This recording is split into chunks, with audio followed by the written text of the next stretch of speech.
காதலாகி கசிந்து கண்ணீர் மல்கி ஓதுவார் தம்மை நன்னெறி குய்ப்பது வேதம் நான்கினும் மெய்ப்பொருளாவது நாதன் நாமம் நமச்சிவாயவே.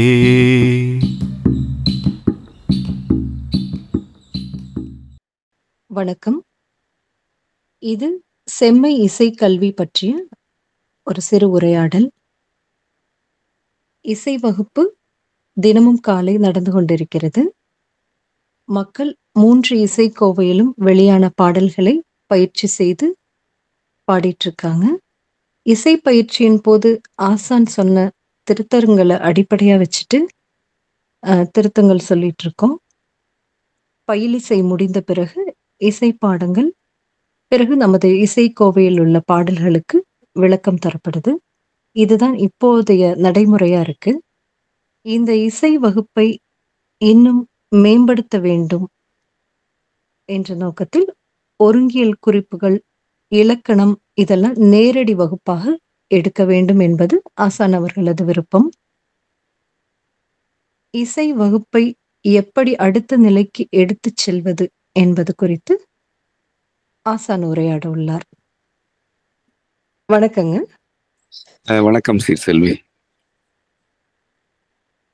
இசையை கல்வியாக எப்படி எடுத்துட்டு போறது, இணைய வழி கல்வி முறை மற்றும் நேரடி கல்வி முறை இது எப்படிப்பட்டது, இதன் ஒழுங்குமுறைகள் என்ன, யாரெல்லாம் இதில் சேரலாம்னு சொல்லுங்க. செம்மை இசை என்ற கலைத்துறை இப்போ ஓரளவுக்கு செயல்பாட்டில் இருக்கிறது. நம்ம அந்த செம்மை இசை என்ற பிரிவிலிருந்து சில பாடல்கள், திருமுறை பாடல்களை எல்லாம் பாடி வெளியிட்டு கொண்டிருக்கிறோம். அது செம்மை இசை என்ற வலைத்தளத்தில் இருக்கிறது. இவற்றையெல்லாம் விட மிக மிக இன்றியமையாத ஒரு பணியாக இசை நூல் வெளிவந்திருக்கிறது. அந்த நூலுக்குரிய நிகழ்வுகள் அங்கங்கே நிகழ்ந்து கொண்டிருக்கின்றன. கற்பூர் குழாம் என்ற அடிப்படையில் அந்த நூல்கள் விளக்கப்படுகின்றன. இப்போ நம்மிடம் இதுவரை இல்லாமல் இருந்தது நமக்குரிய இசை இலக்கணம். அது இந்த இசை நூல் என்ற ஒரு வடிவத்துக்கு பிறகு அது கிடைத்து விட்டது. இந்த இசை இலக்கணம் என்று நம்மிடம் ஒரு நூலாக இருக்கிறது. ஆகவே நான் இந்த இசை நூலை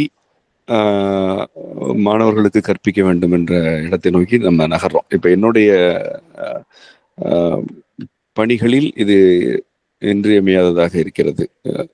நீங்க ஏற்கனவே அன்றாடம் காலை நம்முடைய செம்மை இசை பாடல்களை சிலருக்கு கற்றுக் கொடுத்துட்டு வரீங்க. நீங்க பொறுப்பெடுத்து செய்றீங்க. உங்களுக்கு துணையாக நம்முடைய இசைக்குழுவில் இருப்பவர்களும் இருக்கிறார்கள். இப்போ இது எந்த அளவுனா பொது அறிவிப்புலாம் நம்ம கொடுக்கல. நமக்கு நேரடியாக அறிமுகமானவர்கள் அந்த ஒரு சிலர், அவர்கள் வழியாக சிலர் என்று இப்பொழுது ஒரு குறைந்த எண்ணிக்கையில மாணவர்கள் உங்களிடம் ஒரு சில மாதங்களாக அந்த பாடல் பயிற்சி எடுத்துக்கிறாங்க. இப்ப நம்ம என்ன சொல்றோம்னா, இது இசை இலக்கண மரபுல இதை பழகிசைன்னு சொல்றோம். பழகிசை அப்படின்னு நம்ம இதை சொல்றோம். அதாவது நேரடியா அந்த இலக்கணங்கள் எல்லாம் என்ன இருக்கு இல்ல தெரியாம, ஆனா அந்த இலக்கண முறைப்படி நேரடியா பாடுறது அது பழகிசை. இலக்கணங்களை கற்றுக்கொண்டு பாடுறது பண்ணிசை. அதுதான். அது என்ன பண்றது நம்ம ஏற்கனவே நம்ம செவ்வியில் அதை பத்தி நிறைய விளக்கி இருக்கிறோம். இப்போ பழகிசை வகுப்பு ஒரு மாதிரி நடந்துட்டு இருக்கு. நீங்க ஏற்கனவே நடத்திட்டு இருக்கிறீங்க. கூடுதலா நம்ம சுடரி எல்லாம் கூட உங்களுக்கு துணையா இருக்காங்க. இலக்கியா, சுடரி இதெல்லாம் நீங்க ஒரு குழுவா செயல்படுறீங்க. நீங்க முதல் நிலையில இருந்து நடத்திட்டு இருக்கிறீங்க. இப்போ சில நேரங்கள்ல நமக்கு நேரடி வகுப்பு இருக்கிறப்ப உங்களுக்கு அதாவது இசை பணிகள் இருக்கும்போது நீங்க அதை நடத்துறது இல்லை. மற்றபடி அன்றாடம் நடத்திட்டு இருக்கிறீங்க. இதுல நான் என்ன கவனிச்சேன்னா, இந்த வகுப்புகளுக்கு பிறகு, இந்த காலை நேர பயிற்சிக்கு பிறகு சில மாற்றங்கள் நடந்திருக்கு. ஒண்ணு, பலர் காலை ஒரு 5:30 மணிக்கு இசை வகுப்புக்கு இணையத்துல ஒன்று கூடுறாங்க. அது அப்பன்னா நான் அவங்க ஒரு 4:30 அல்லது 5 மணிக்கெல்லாம் எழுந்து அன்றாட பணிகளை முடிச்சுட்டு இங்க வராங்க. அது ஒரு மாற்றமா நான் பாக்குறேன். அப்புறம் அதுல சிறுவர்கள் கூடுதலா பங்கெடுத்துக்கிறதையும் நான் கவனிக்கிறேன். அவங்க நல்லாவே பாடுறாங்க காலையில. அப்போ அன்றாடம் நம்முடைய இல்லங்கள்ல திருவாசகம், தேவாரம் ஆகிய பாடல்கள் பாடப்படுகின்றன. இது எனக்கு இசை, இலக்கணம், மரபு அதெல்லாம் விட காலையில எழுந்த உடனே ஒரு குடும்பத்தில் ஓரிருவர் அல்லது ஒருவர் திருவாசகத்தையும் தேவாரத்தையும் பாடுறது இருக்கு இல்லையா, அது எவ்வளவு ஒரு அற்புதமான ஒரு மாற்றம். அது பார்க்கறதுக்கு அருமையா இருக்கு. இன்னொன்று நடக்கும். இப்போ மரபுப்பள்ளி குழந்தைகள் உங்களுக்கு தெரியும். அது நான் இங்கே சமயவனத்தில் தங்குற நாட்களில் கவனிக்கிறேன். ஓதுதல் நமக்கு அன்றாடம் இருக்கும் இல்லையா, காலையில ஓதுவாங்க குழந்தைங்க, திருமுறைகள் ஓதுவாங்க. இப்போ பார்த்தா நம்ம அன்றாடம் அவங்க வந்து நம்ம செம்ம இசை பாடல்களை தான் ஓதுதல்ல பாடுறாங்க. மாணவர்கள் கூட்டமா அப்படி ஒரு சொற்றுணை வேதியன் அப்படின்னு பாடுறத கேட்கும்போது அவங்களுக்கு நிறைய நம்ம பாடின பல பாடல்கள் அவங்க பாடுறாங்க சிறுவர்கள். அவ்வளோ பாடுறாங்க. நல்ல ஒரு நிறைவா இருக்கு. அந்த பாடல்களை கேட்கும்போது நிறைவா இருக்கு. அப்போ சிறுவர்களுடைய ஒரு மனநிலை மேம்பாட்டுக்கு இதெல்லாம் அடிப்படை. அவங்க என்னென்னவோ பாடல்களை மட்டுமே கேட்டுட்டு இருந்த இடத்துல இன்னைக்கு வந்து அவங்க நம்ம திருவாசகம், தேவாரம் இதெல்லாம் இசை முறையில பாடுறாங்கன்றது பார்க்கறதுக்கு நல்ல மகிழ்ச்சியாவே இருக்கு. மனநிறைவா இருக்கு. இப்போ இது அடுத்த கட்டத்துக்கு போகணும். இது இப்படியே பழகி செய்ய மட்டுமே இருக்கக்கூடாது. அவங்க வந்து இலக்கணம் கற்றுக்கொள்ளக்கூடிய மாணவர்கள் வரணும்னு நம்ம விரும்புறோம். அதுலதான் நம்ம இப்போ செம்மை இசைக்கல்வியை தொடங்குறோம். நீங்க இப்ப இது கேட்டீங்க இல்லையா, ஒழுங்குகள் யாரெல்லாம் சேரலாம் அப்படின்னு. அப்போ இப்ப வந்து இதுல யார் வேணா சேரலாம். இதுல ரெண்டா பிரிக்கிறோம் நம்ம அந்த செம்மை இசைக்கல்வின்றது. ஒண்ணு வந்து பழகிசை, இன்னொன்று பன்னிசை. பன்னிசை மாணவர்கள் வந்து பண் கற்றுக்கொள்ள வேண்டும்னா அவங்களுக்கு வந்து அடிப்படை இலக்கணம் தெரியணும், இசை நூல் இலக்கணம் தெரியணும். ஏன்னா அது ஒரு தொடர்கல்வி. அது ஒரு சில நாட்கள்லயோ ஒரு சில திங்கள்லயோ முடியாதது. என்னை பொறுத்த வரைக்கும் ஒரு 2 ஆண்டுகளாவது ஆகும். ஒருத்தர் சுரம் சுதி எல்லாம் பிசகாம அந்த குறிப்புகளை பத்தி பார்த்து பாடணும்னா எனக்கு குறைந்தது 2 ஆண்டுகளாவது ஆகும் குறிப்புகள் வரைக்கும் வரணும்னா. இப்ப நம்ம அதை ஒரு முதல் பருவத்துக்கு 6 மாத பாடத்திட்டம் வகுத்திருக்கிறோம். அது மாதிரி ஒவ்வொரு 6 மாதத்துக்கு ஒரு பாடத்திட்டம் வகுத்து கற்பிப்போம். இது பேர் வந்து பன்னிசை வகுப்பு. பண் இசை இது வந்து இலக்கணம் கற்பிக்கிறது. பழகிசைன்றது ஏற்கனவே என்ன நிகழ்ந்து கொண்டிருக்கிறதோ அதை இன்னும் கொஞ்சம் மேம்படுத்தி நேர்த்தி செய்து இன்னும் பலரை ஒருங்கிணைதல். அதுல என்னன்னா இலக்கணம் கற்பிக்க மாட்டோம். நேரடியா பாடல் எப்படி பாடுறதுன்னு பயிற்சி கொடுப்போம். அந்த திருமுறை பாடல் தானே பாடுறோம். அந்த பாடல்களுக்குரிய பொருள் விளக்கத்தை சொல்லி கொடுத்துருவோம். அது என்ன உணர்ச்சியில பாடணும்னு சொல்லி கொடுப்போம். இது அவ்வளவுதான் இருக்கும். அதுல பழகிசை வந்து யார் வேணா கலந்துக்கலாம். அது வந்து நேரடியா பாடுறது, இலக்கணம் சொல்லி தர மாட்டோம். இதுதான் வந்து பழகிசை, பன்னிசை ஆகிய 2 பிரிவுகள். இதுதான் அடிப்படை. நேரடி வகுப்பா இருக்குமா இதெல்லாம், இல்ல இணைய வழி வகுப்பா மட்டும் இருக்குங்களா? பழகிசையை பொறுத்த வரைக்கும் இணைய வழி வகுப்பு தான் முதன்மையானது.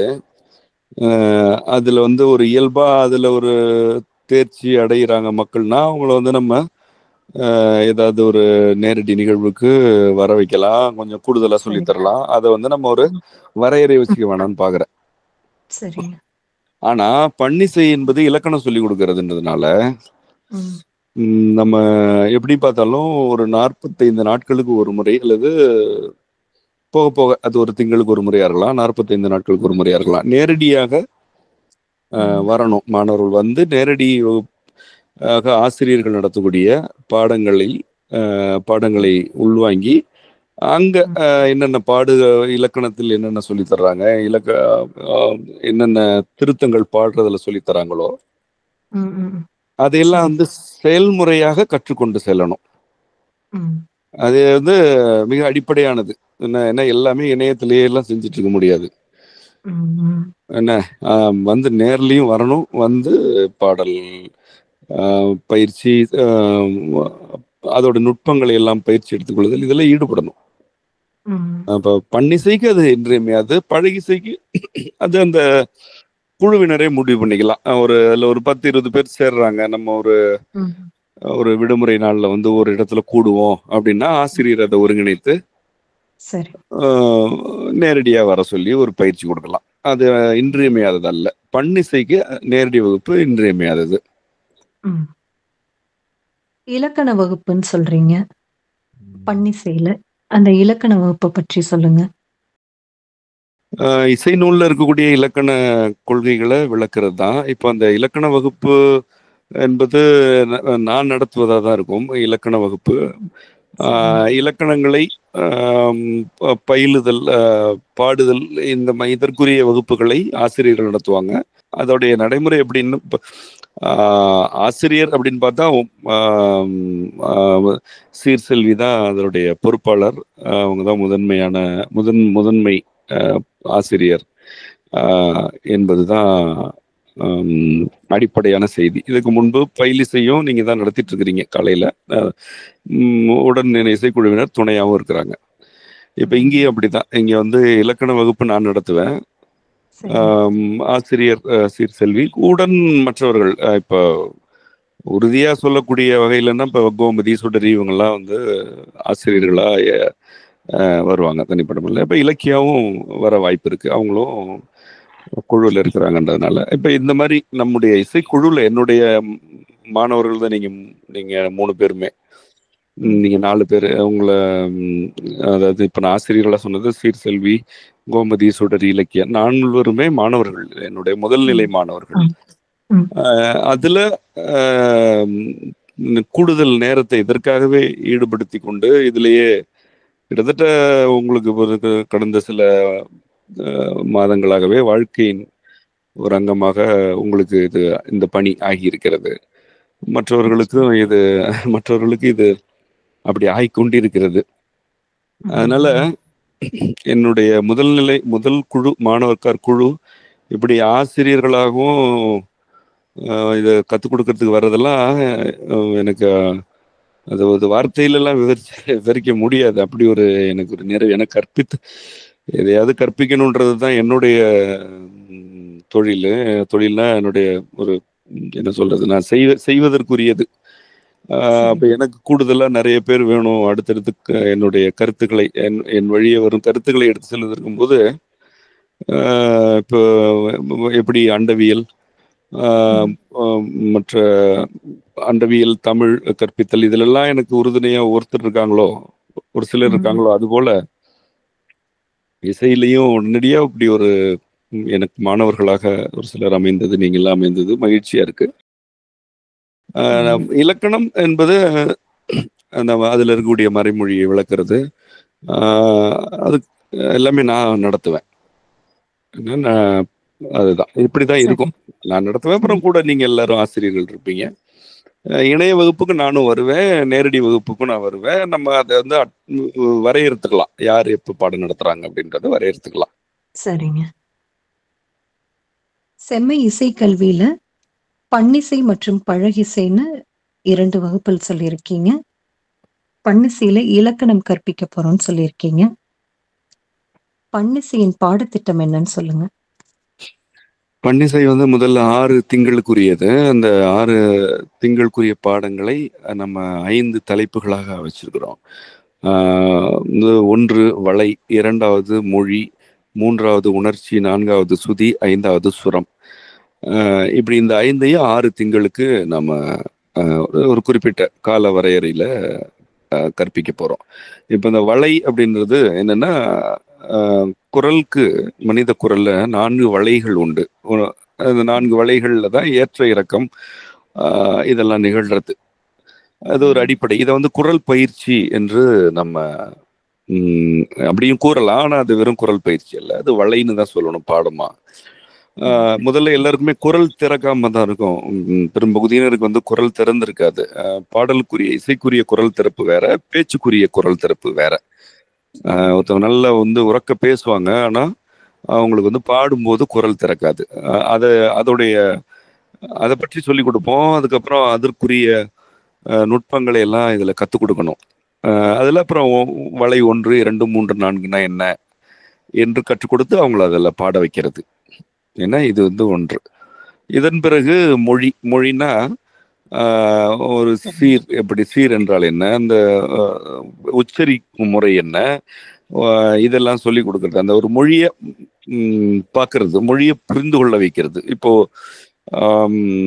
காதலாகி கசிந்து கண்ணீர் மல்கி இருக்கு. இப்போ காதலாகி இது வந்து இதை வந்து முதல்ல பிழை இல்லாம படிக்க வைக்கிறது, முறையா உச்சரித்தர். கண்ணீர்னா 3 சுழி எண்ணுக்குரிய எண்ணு இருக்கணும். அதை வந்து கண்ணீர் அப்படி சொல்லக்கூடாது, கண்ணீர்னு சொல்லணும் இல்லையா?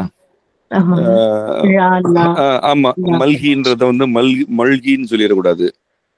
இதெல்லாம் அடிப்படையான மொழி, இதெல்லாம் மொழி தான். அதுல உச்சரிப்பு இருக்கும், சீர்பிரிப்பு முறை, அதை முரணாமல் பாடுவது, இதெல்லாம் நம்ம சொல்லிக் கொடுப்போம். அப்ப இது எப்படின்னா முதல் இதோட சேர்ந்துடும். முதல்ல வளை பயிற்சி, வளையில வந்து குரல் திறப்பு பயிற்சி, அப்புறம் எந்த வளையில என்ன பாடணும்ன்றது. 2வது மொழி, அதை வந்து அந்த நடையை புரிஞ்சுக்கிறது. அந்த படிக்கும் போதே அந்த நடை புரியும் மொழி பயிற்சியிலேயே. இதெல்லாம் சொல்லி கொடுக்குறது. திருமுறைகளே முறையா அவற்றின் எழுதப்பட்ட மொழி முறைமையை அறிமுகப்படுத்துறது நிறைய இருக்கு, நுட்பங்கள் இருக்கு. நம்ம இப்ப அவ்வளவு விளக்க வேண்டியதில்லை. இதுல அந்த மொழி நுட்பத்தை விளக்குறது தான் ஏன்னா ரொம்ப இன்றியமையாது. எங்க வந்து குறில், எங்க நெடில் இருக்கு, எங்க ஒற்று இருக்கு, ஏன் மெய் இருக்கு, இப்ப இதுல இருந்து என்ன புரிஞ்சுக்கணும்ன்றதெல்லாம் வந்து சொல்லி கொடுக்கணும். வெறுமனே உச்சரிப்பு கிடையாது. இது வந்து மொழி. 3வது உணர்ச்சி. அதாவது பாடுதலுக்குரிய இசைக்கு அடிப்படையே வந்து என்ன, உணர்ச்சி தானே. இசை வெளிப்பாட்டுக்கான அடிப்படை வந்து உணர்ச்சி தான். அந்த உணர்ச்சிக்கு ஏற்பதான் வெளிப்பாடுகள் இருக்கும். இப்போ ஒரு பாடலை வந்து எந்த உணர்ச்சியிலிருந்து அவர்கள் பாடியிருக்கிறார்கள் அப்படின்றத முதல்ல புரிஞ்சுக்கிறது, அதற்கேற்ப பாடுதல். அப்ப பாத்தீங்கன்னா இந்த வரிசையே சரியா இருக்கும், பொருத்தமா இருக்கும். அந்த வந்து ஒரு உணர்ச்சியை கத்துக்கிட்டாங்கன்னு வச்சுக்கலாம் ஒரு பாடல். இப்ப மீண்டும் நான் இதையே சொல்றேன். இப்ப காதலாகி கசிந்து கண்ணீர் மூழ்கி ஓதுவார் தம்மை நன்னறி குவிப்பது, வேதம் 4 மெய்ப்பொருளாவது, நாதன் நாமம் நமச்சிவாயவே. இது திருஞான சம்பந்தருடைய தேவாரம். இப்ப இது வந்து காதலாகி கசிந்து கண்ணீர் மூழ்கி அப்படின்னு சொல்றது வந்து அது என்ன உணர்ச்சியிலேருந்து அதை சொல்றாரு, அது அவரே சொல்றாரு காதல் உணர்ச்சின்னு. சரி, இந்த காதல் உணர்ச்சியை எப்படி இதை ஒரு இசையாக புரிந்து கொள்ள வேண்டும், அதுக்கு என்னென்ன சொற்கள் எல்லாம் நம்ம அந்த மந்திரத்திலே என்னென்ன சொற்கள் எல்லாம் இதை புரிந்து கொள்வதற்குரிய சொற்கள் இருக்கின்றன. இந்த காதல் உணர்ச்சி இல்ல பல இருக்கு. காதல் உணர்ச்சினா ஒண்ணு கிடையாது. இதுல இது எவ்வகையான உணர்ச்சின்றது நம்ம எப்படி எல்லாம் புரிஞ்சுக்கலாம், இப்படியான ஒரு திறப்பை ஏற்படுத்துறது. நீங்க இப்படிதான் புரிஞ்சுக்கணும்னு சொல்ல முடியாது, ஆனா இப்படியெல்லாம் நீங்க இதை அணுகலாம் அப்படின்றத சொல்லிக் கொடுக்குறது. ஒவ்வொரு பாடலுக்குரிய உணர்ச்சி பற்றிய விளக்குதல். அப்ப என்ன தவிர்க்க இல்லாம என்ன வேணும், அந்த பாடலுடைய பொருள் தெரிஞ்சாதானே உணர்ச்சியை விளங்க முடியும். அப்ப நம்ம என்ன சொல்லி கொடுத்துருவோம், இந்த பாடலுக்கு இதுதான் பொருள் அப்படின்னு அதை சொல்லி கொடுப்போம். நம்ம இப்போதைக்கு திருமுறைகளை வைத்துதான் நம்முடைய இசையை முன்னெடுக்கிறோம். அதனால எந்த திருமுறை, அது திருவாசகமோ தேவாரமோ எதுவாக இருந்தாலும் நம்ம வந்து அதற்குரிய பொருள் விளக்கம். ஏற்கனவே இப்ப நீங்க காலை வகுப்புல தேவாரத்துக்கான பொருள் விளக்கங்கள்லாம் கொடுத்துட்டு இருக்கிறீங்க. மாணவர்கள் ஒரு சிலர் கூட சொன்னாங்க, அதெல்லாம் நம்ம நல்லா இருக்கு அப்படின்னு சொன்னாங்க. அது அந்த பொருள் புரிந்த பிறகு பாடும்போது அந்த இது போயிடுதுல, அந்த ஒரு தயக்கம் போயிடும். அதுக்கப்புறம் அந்த உணர்ச்சி இயல்பா வந்துடும் இல்லையா? உணர்ச்சிக்குரிய நடை வந்துருது இல்லையா? அதனால அதான் இப்ப அந்த 3வது நிலை வந்து உணர்ச்சி. அதுல இதெல்லாம் சொல்லி கொடுத்துரும். பாடலோட பொருள் என்ன, அதுல அந்த உணர்ச்சியோட எந்த நிலையில இருக்கு அப்படின்றதெல்லாம். இதுக்கப்புறம் சுதி. இதுக்கப்புறம் தான் நம்ம சுதிக்கே வர்றோம். சுதினா என்ன அப்படின்னு சொல்லி கொடுப்போம். இத சுதிகளை அவங்க கத்துக்கும் பொழுது அவங்களுக்கு இயல்பாவே இந்த உணர்ச்சினாலதான் இந்த சுதியில பாடியிருக்கிறாங்க. இதுக்கு சரி. முன்னாடி உள்ள எல்லாமே வந்துடும். என்ன குரல் எந்த வளையில பாடணும்னு வந்துடும். அந்த மொழி ஒலிப்பு உச்சரிப்பு அது வந்துடும். பொருள் என்னன்னு தெரிஞ்சிடும், உணர்ச்சி என்னன்னு தெரிஞ்சிடும். அப்போ இது இந்த சுதியில இதனாலதான் பாடுறாங்க அப்படின்னு புரிஞ்சிடும். சுதிகளை சொல்லி கொடுக்கறது. அது இப்ப நம்ம வந்து பாடி பாடி பழகிற இடத்துக்கு வந்துடுறோம். கொஞ்சம் கொஞ்சமா வந்து என்ன ஒரு படகை வந்து கரையில இருந்து படிப்படியா கடல் புடிச்சு தள்ளி கொண்டு போறோம். அதுக்கப்புறம் சுரம், சுதி முடிஞ்சதுக்கு அப்புறம் சுரம். இப்போ வந்து சுதிகளுக்கு அப்புறம் சுதி என்னதான் நம்ம வந்து 4 சுதி 4 சுதிகள் இருக்கு நம்முடைய இசையில. ஆனா எல்லா சுரங்களுக்கும் 4 சுதி இல்ல. அப்போ நம்ம வந்து சுரங்கள் எத்தனை, அந்த எந்த சுரத்துக்கு என்னென்ன சுதி இருக்கு, அப்ப சுதி சுரம்ன்றது என்ன, சுரத்துக்கும் ஒவ்வொரு எழுத்துக்கும் என்ன உறவு. இப்ப காதலாகி அப்படி நம்ம பாடும்போது காவே நான் வந்து சகர சுரத்துலதான் பாடுறேன் இல்லையா? அது இப்ப உங்களுக்கு இப்ப ஏற்கனவே கத்துக்கிறவங்களுக்கு தெரியும். இப்ப ஏன் வந்து காதலாகி ஏன் இந்த சுரத்துல பாடணும், நான் ஏன் இந்த பாடல் நான் ஏன் அப்படி பாடுறேன் அப்படின்றது அதுதான் கொஞ்சம் ஆழமான பாடம். அது சுரம். அப்போ வந்து இருக்கிற சுரங்கள்ல எந்த எழுத்துக்கு எந்த சுரம் கொடுக்கணும், ஒலிப்பு முறை. அது எப்படி? ஆமா, ஒலிப்பு முறை. அது அப்புறம் இது வந்து இந்த சுரத்துக்கு இது எத்தனாவது சுதியில வரும் என்பதுல வந்து அந்த 5வது பாடமாகிய சுரத்துல நம்ம சொல்லி கொடுப்போம். இது வந்து முதல் பருவம். இது 6 திங்கள் முடிந்து விடும். 6 திங்கள் 6 மாதங்கள் முடிஞ்சிருக்கும். அதுக்கப்புறம் அடுத்த பருவம் தொடங்கும். இப்போதைக்கு நம்ம இந்த ஒரு பாடத்திட்டம் வச்சிருக்கிறோம். இது இதற்குரிய வகுப்புகள் நடக்கும். இது எல்லாமே வலைநூல்ல இருக்குதானே. இது நம்ம வலைநூல் இசை நூல்ல இருக்கு இல்லையா? நம்ம இசை நூல்ல உள்ள அந்த இலக்கணம் நான் நடத்தி ஒரு பக்கம் நடத்துவேன், இன்னொரு பக்கம் இதுவும் போயிட்டு இது நிகழும். நேரடி வகுப்புல வந்து இதெல்லாமே செயல்முறையா நீங்க வந்து ஆசிரியர்கள் பாடி காட்டுவாங்க, மாணவர்கள் பாடும்போது திருத்தம் சொல்லுவாங்க, சொல்லி கொடுப்பாங்க. இதுதான் பாடத்திட்டம். சரிங்க. நமது இசை நூல்ல ஒருங்கியல் குறிப்புகள் பற்றி சொல்லப்பட்டிருக்கு. இந்த இசை குறிப்புகள் பற்றி இந்த முதல் பருவத்தில் சொல்லிக் கொடுக்கப்படுமான்னு சொல்லுங்க. ஆமா, அது குறிப்புகள் இப்போ இறுதியா தான் சொல்லிக் கொடுப்போம். படிப்படியா அந்த சுரங்களோடு சேர்த்து சுர குறிப்புகளுக்குள்ள சுரங்கள்ல தேர்ச்சி அடைகிறவங்க அதுக்குள்ள வரலாம், படிப்படியா வரலாம். அது சுரங்கள்ல தேர்ச்சி அடைந்த பிறகு இந்த முதல் பருவத்துல அறிமுகப்படுத்துறோம். அப்புறம் அடுத்தடுத்து தேர்ச்சி அடையும் பொழுது அப்படியே அந்த குறிப்புகள் வர தொடங்கும். அப்புறம் மொத்தமா இலக்கணம்லாம் படிச்சு முடிச்சாதான் முழுமையா அந்த குறிப்புகளை பற்றி நம்ம புரிஞ்சுக்க முடியும். சரி. அது அப்பதான் சொல்லி தருவோம் நம்ம. அது வந்து ஒரு கொஞ்சம் நீண்ட பயணம் தான் அது. அதுக்கு அடிப்படை இலக்கணத்தை முறையா கற்றுக்கொள்ள வேண்டும். அதுக்கப்புறம் தான் அதுக்கு வர முடியும். சரி. இசை வகுப்பின் சேர்க்கை எப்படி இருக்கும்னு சொல்லுங்க. இசை வகுப்புல இப்ப பயிலிசை வந்து பலரும் இணையலாம். அது விருப்பம் இருக்கும் அனைவரும் இணையலாம். பன்னிசை வந்து ஒரு எண்ணிக்கை வரம்பு வைத்து கொண்டுதான் சேர்க்க முடியும். ஏன்னா நேரடி வகுப்பு நடக்கும் பொழுது ஒரு ஆசிரியர் மிக குறைவான எண்ணிக்கையில் உள்ளவங்களை தான் வழி நடத்த முடியும். ஏன்னா ஒரு இலக்கணம் மட்டுமல்ல, ஒரு கொள்கையை வந்து பேசுறது கேட்கறது இல்ல. இது வந்து பாடணும், பயில வேண்டும்ல, அது வந்து பயிற்சி இருக்கு இல்லையா? அதனால இந்த பன்னிசை மட்டும் எண்ணிக்கை வரையறுக்கப்பட்டது. அதுல உண்மையிலே ஈடுபாடு இருக்கணும். அந்த இசையில ஈடுபாடு இருக்கிறவங்க தான் அதுல சேரணும். பிற இசை முறைகளை கற்றுக்கொண்டவர்களுக்கு அது ஒரு பக்கம் இருக்கட்டும், இதையும் கூடுதலா கற்றுக்கொள்வோம் என்ற அளவுக்கு அது இருக்கணும்.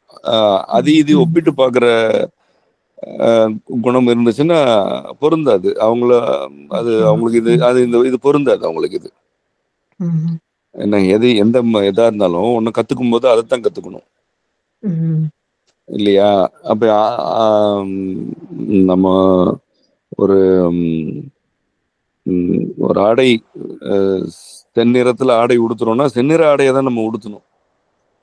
இது நீல நிற ஆடை இதுக்கு என்ன வேறுபாடு அப்படின்னு நினைச்சு ஒரு ஆடையை கூட உடுத்த முடியாது. ஒன்னு தேர்வு செய்யறோம்னா அதைத்தான் தேர்வு செய்யறோம். எதையாவது ஒண்ணு எடுத்துட்டு இதுவா அதுவா அதுல அப்படி இருக்கும் இதுல இப்படி இருக்குன்னே பார்த்துட்டு இருந்தா என்னது ஒரு பொருந்தாது. அது இசையில எல்லாம் அப்படி பொருந்தவே பொருந்தாது. அதனால அது மட்டும் மாணவர்களுக்கு நான் சொல்லிக்கொள்ள விரும்புவது, நீங்க ஒப்பிடாம வரதா இருந்தா கற்றுக்கொள்ளுங்க. அதாவது ஒப்பிடுவீங்க, இதை வேற எதோடையாவது ஒப்பிடுவீங்கன்னா அது உங்களுக்கு நீங்க அந்த உங்களுடைய இடத்துல வேற ஒருத்தர் முறையா படிச்சுக்கலாம். ஏன்னா இது எண்ணிக்கை கொஞ்சம் வரையறை செய்துதான் இந்த வகுப்பு நடத்த முடியும். ஆகவே ஒரு என்னுடைய பிற கொள்கைகளை எப்படி நீங்க கற்றுக்கொள்கிறீர்களோ அந்த மாதிரி தான் கத்துக்கணும். ஒப்பிட்டு பார்த்துட்டு எல்லாம் உட்காந்துட்டு இருந்தா இங்க நேர விரயம், எல்லாருக்குமே நேர விரயம், நிறைய பணிகள் இருக்கு எல்லாருக்குமே. அது கற்றுக்கொள்ளும் மாணவர்களுக்கும் அது இடையூறா இருக்கும். எதுவுமே அறியாமை, ஏதாவதுங்க அறியாமைக்கு தான் கல்வி தேவை. ஏற்கனவே ஒன்ன தெரிஞ்சு வச்சுட்டு இருக்கிறவங்களுக்கு கல்வி தேவை இல்லைல்ல. உங்களுக்கு தான் தெரியுது, அப்புறம் எதுக்கு இது அப்படின்றது வருது இல்ல. அப்போ அது ஒரு இன்றியமையாதது அது. அதனால அவ்வளவுதான், மற்றபடி வேற ஒண்ணும் இல்லை. இந்த முன்முடிவு இருக்கக்கூடாது, ஒப்பிடும் தன்மைகள் இருக்கக்கூடாது. இருந்துச்சுன்னா கற்றுக் கொடுப்போம். அது மட்டும் எண்ணிக்கையை கொஞ்சம் வரையறுக்கிறோம் நம்ம, அவ்வளவுதான். மற்றபடி சேர்க்கைக்கான நடைமுறைகள் நீங்க இந்த செவியோட இறுதியில சொல்ல போறீங்க. அதன்படி எப்பொழுதும் போல் மாணவர்கள் அதுல தங்களை இணைத்துக் கொள்ளலாம். சரி.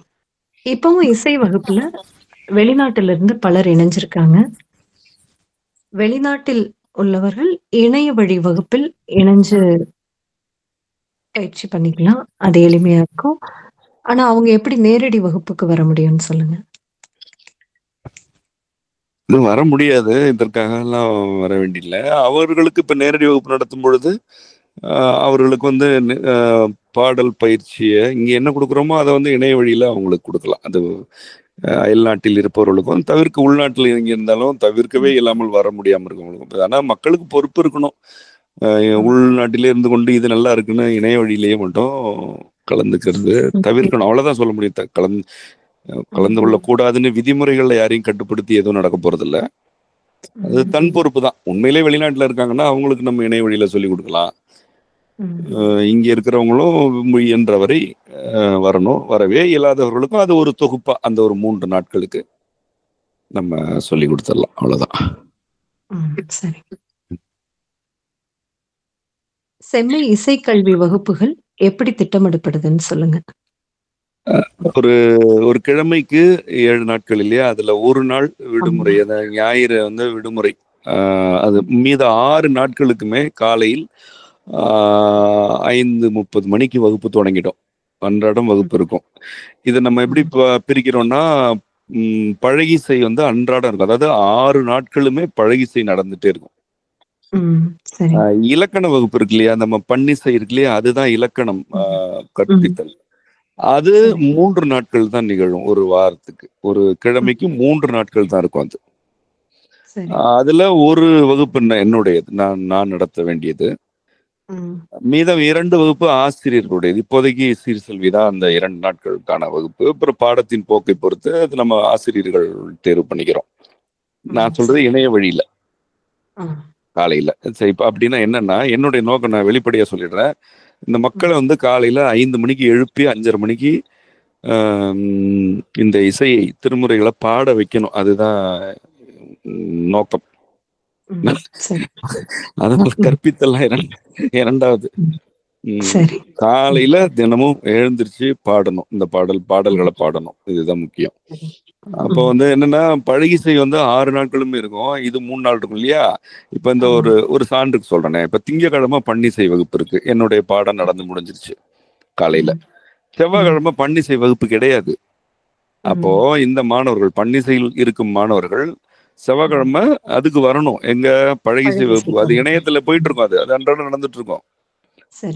இவங்க அங்க வந்துடணும். அப்புறம் புதன்கிழமை பன்னிசை வகுப்பு வந்துருவாங்க. வியாழக்கிழமை பழகிசை வகுப்புக்கு போயிடுவாங்க. வெள்ளிக்கிழமை மறுபடியும் பன்னிசைக்கு வருவாங்க. சனிக்கிழமை மறுபடியும் அங்க போயிடுவாங்க. இந்த மாதிரி ஒரு பன்னிசை வகுப்பு மட்டும் 3 நாட்கள். ஆனா மீதி நாட்களுக்கு இவங்க பழைய இசைக்கு போகணும். பழைய இசை வகுப்பு மட்டும் எனக்கு போதுமே என்று சொல்லக்கூடியவங்க அவங்க அந்த 6 நாட்களும் அதுல இருப்பாங்க. அதுல பாடல் பயிற்சி நடந்துட்டே இருக்கும்.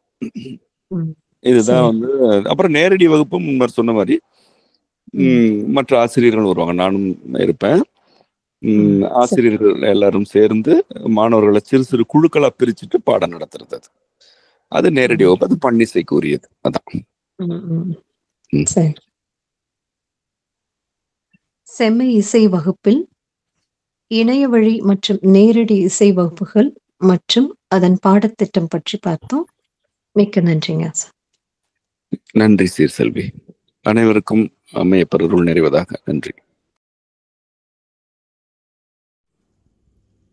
செம்மை இசைக்கல்வியின் பன்னிசை மற்றும் பயிலிசை வகுப்புகள் மார்ச் 17, 2025 முதல் தொடங்கப்பட உள்ளன. பன்னிசை வகுப்பில் சேர்பவர்களுக்கு இசை நூல் அனுப்பி வைக்கப்படும். பன்னிசை வகுப்பில் இணைய இருக்கும் வெளிநாடு வாழ் மாணவர்களுக்கு நேரடி வகுப்பில் நடக்கும் பயிற்சிகள் இணைய வழியில் அளிக்கப்படும்.